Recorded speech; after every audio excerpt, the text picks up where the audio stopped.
Sigurno ste posle vikenda spavanja u šatoru rekli nikad više. Sve me boli, šuškalo je, celu noć sam se smrzao, vrat mi se ukočio. Da li je baš moralo ovako? I ne, vaš šator i dalje može da bude hotel od 1.000.000 zvezdica. Evo nas opet. Danas pričamo o podloškama i vrećama. Kako izabrati podlošku prema obliku, materijalima i ispuni. Koje vreće ćemo koristiti leti, a koje zimi i koje su to najčešće zablude kada je termika vreće u pitanju. Pre svega, treba da imate dobru podlošku za spavanje i nemojte da vas zavara da što je podloška tanja, to je neudobnija. Nije tako. Ako uhvatite sebe kako birate samo debele podloške od pene, grešite. Prvo, oduzet će vam puno mesta u šatoru i drugo, morat ćete da kačite na ranac, što smo već pomenjali da nije dobra stvar. Podloške koje su naduvavajuće ili samo naduvavajuće pakuju su mnogo manja pakovanja. Lakše su i jednostavnije ih možete spakovati u ranac, a mogu biti i daleko toplije. Pokazujemo vam podloške koje smo mi koristili i testirali. Među njima su i samo naduvavajuće podloške koje su sjajne. Lako se pakuju, kompaktne su i udobne.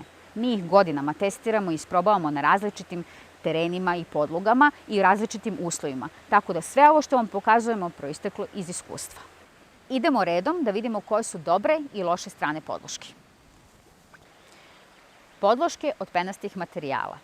Dobra termoizolacija i to je jedina njihova dobra karakteristika. Mane. Kabaste su i neudobne u odnosu na težinu i debljinu koju imaju.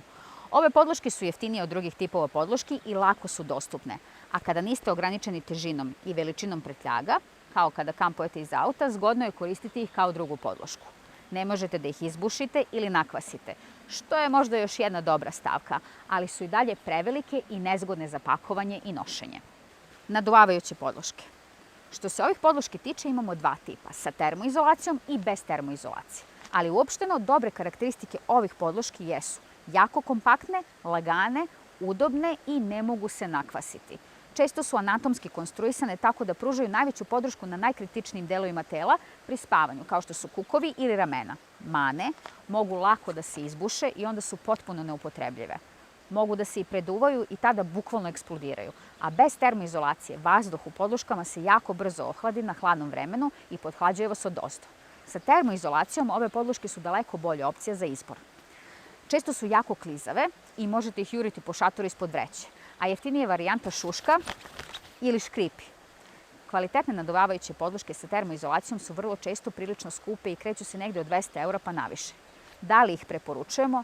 Da, kada vam je težina svakog dela opreme bitna. Ali da li ima boljih od njih? Svakako da. Samo naduvavajuće podloške. Šta ovo znači? Podloška ima ventil koji kada se otvori čini to da vazduh sam ulazi i ispunjava podlošku.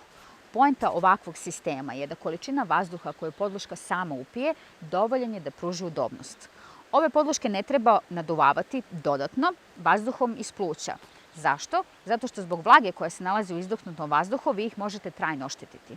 Uduvavanjem vazduha u ove podloške najčešće se one prepune i kada legnemo na njih bukvalno eksplodiraju ili se oštete odlepljivanjem materijala od saća. Tada nastaju i klobuci. Ove podloške su kombinacija dobrih osobina prve dve kategorije. Saće od pene koje se nalazi unutar podloške daje termalnu izolaciju, a vazduh joj daje udobnost. Kombinacijom ova dva dobijete skoro idealnu podlošku. Dobre karakteristike. Odličan odnos termoizolacije i udobnosti u odnosu na težinu i gabarite. Relativno malo pakovanje, mogućnost korišćenja u svim sezonama. Loše strane.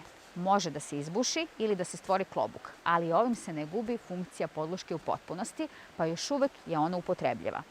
Ove podloške imaju najbolji odnos cene i udobnosti i ima ih u svim cenovnim rangovima, ali da znate, cena direktno diktira kvalitet. Kod ove tri vrste podloške imate izuzetno različite debljine. Kod penastih podloški debljina ide od 0,5 do 3 cm. Kod naduvavajućih podloški debljine se kreću od 3,5 pa čak do 10 cm, dok kod samo naduvavajućih podloški imate dimenzije koje su od 1,5 cm do 10 cm debljine. Kod penastih podloški debljina direktno utiče na težinu i gabarit spakovane podloške, dok kod naduvavajućih relativno malo utiče na težinu same podloške, a još manje na gabarit spakovane podloške, ali udobnost se povećava povećanjem debljine. Kod samo naduvavajućih podloški debljina utiče i na težinu i na gabarit spakovane podloške, ali ne toliko na samu udobnost. Naše iskustvo govori da su nekada tanje samo naduvavajuće podloške udobnije od debljih naduvavajućih podloški.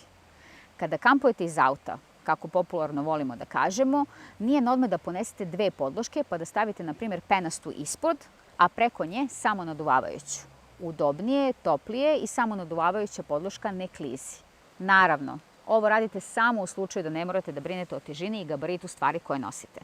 Ali čak i da kupujete najskuplju naduvavajuću ili samo naduvavajuću podlošku, to vam neće obezbediti da udobno spavate. Tako da, polako.